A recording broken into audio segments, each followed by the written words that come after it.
military openly announced that much worse would come unless the Timorese agreed to annexation by Indonesia in an August referendum, and they lived up to their word. Their earlier crimes in East Timor go vastly beyond Srebrenica or anything plausibly attributed to Serbia.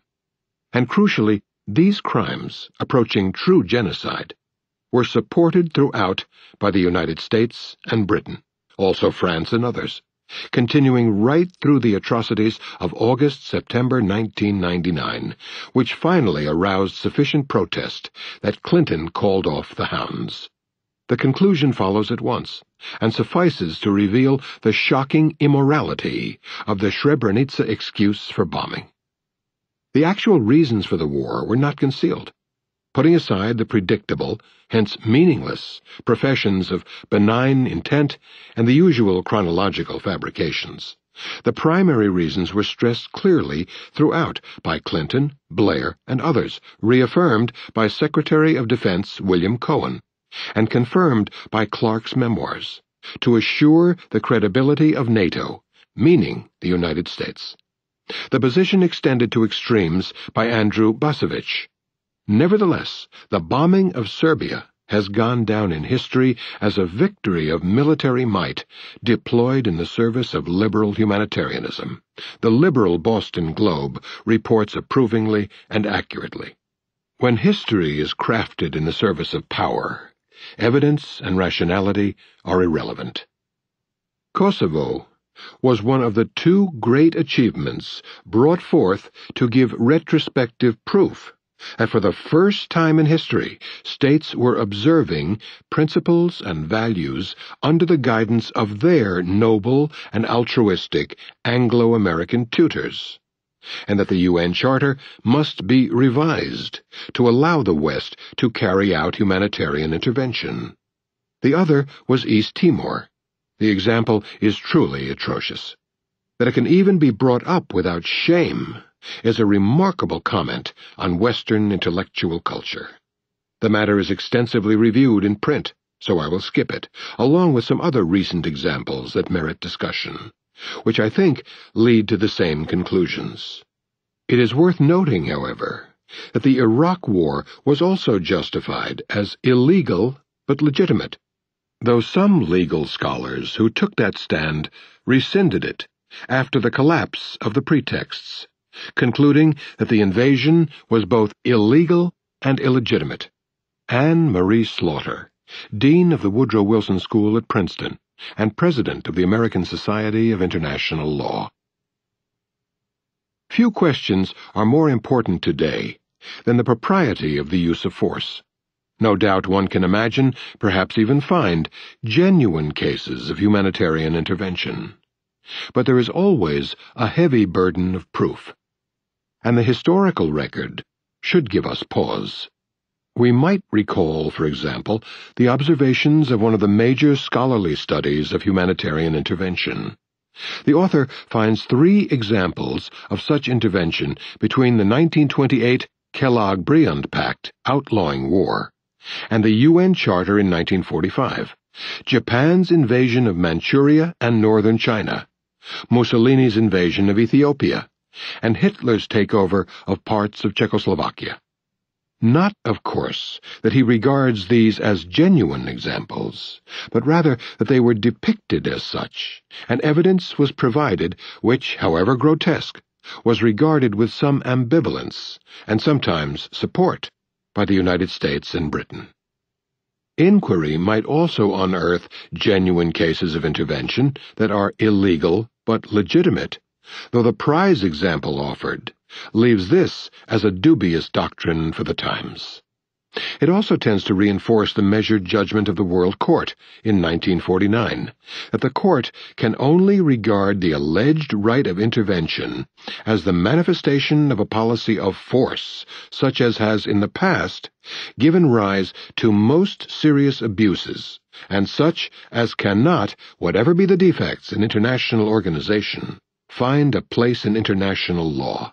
From the nature of things, intervention would be reserved for the most powerful states, and might easily lead to perverting the administration of justice itself. Inquiry very definitely does reveal that state terror and other forms of threat and use of force have brought vast suffering and destruction, and have sometimes brought the world very close to the edge of disaster. It is shocking to observe how easily such discoveries are ignored in the intellectual culture.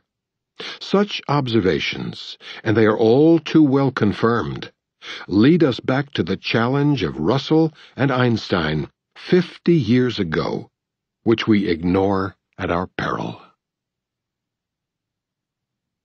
Chapter 4. Democracy Promotion Abroad. The promotion of democracy is central to the George W. Bush administration's prosecution of both the war on terrorism and its overall grand strategy. So begins the most extensive scholarly article on the roots of the Bush Doctrine. The statement is unsurprising.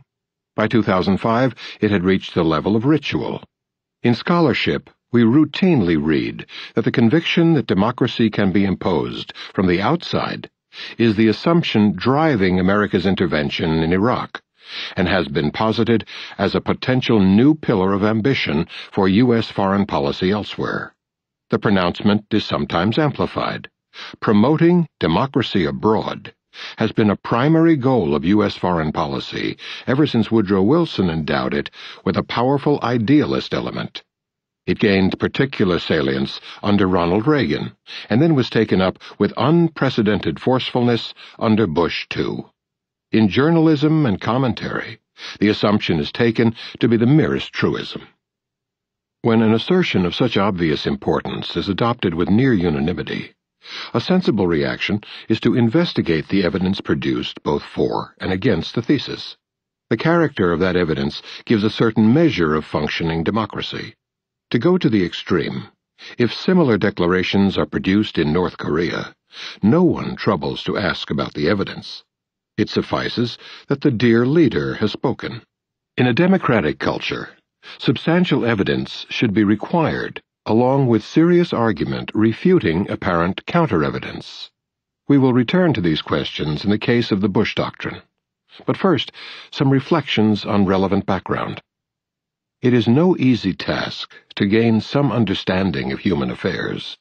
In some respects, the task is harder than in the natural sciences. Mother Nature doesn't provide the answers on a silver platter, but at least she does not go out of her way to set up barriers to understanding. In human affairs, such barriers are the norm. It is necessary to dismantle the structures of deception erected by doctrinal systems, which adopt a range of devices that flow very naturally from the ways in which power is concentrated. Sometimes eminent figures are kind enough to provide us with some assistance in the task.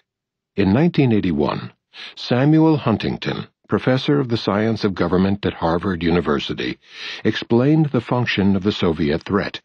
You may have to sell intervention or other military action in such a way as to create the misimpression that it is the Soviet Union that you are fighting. That is what the United States has done ever since the Truman Doctrine. On the same grounds, he warned a few years later, Mikhail Gorbachev's public relations can be as much a threat to American interests in Europe as were Leonid Brezhnev's tanks. To facilitate the marketing effort, doctrinal systems commonly portray the current enemy as diabolical by its very nature. The characterization is sometimes accurate, but crimes are rarely the reason for demanding forceful measures against a selected target. One of many sources of evidence for this is the easy transition a state may make from favored friend and ally, who irrelevantly commits monstrous crimes, to ultimate evil that has to be destroyed because of those very same crimes. A recent illustration is Saddam Hussein. The impassioned denunciations of the awful crimes of Saddam that impelled the United States to punish the people of Iraq managed to avoid the words, "committed with our help," because we do not care about atrocities that contribute to our ends. As already noted, discipline remained in force as Saddam was brought to trial for his crimes. The first trial dealt with atrocities he had committed in 1982, the year when the Reagan administration dropped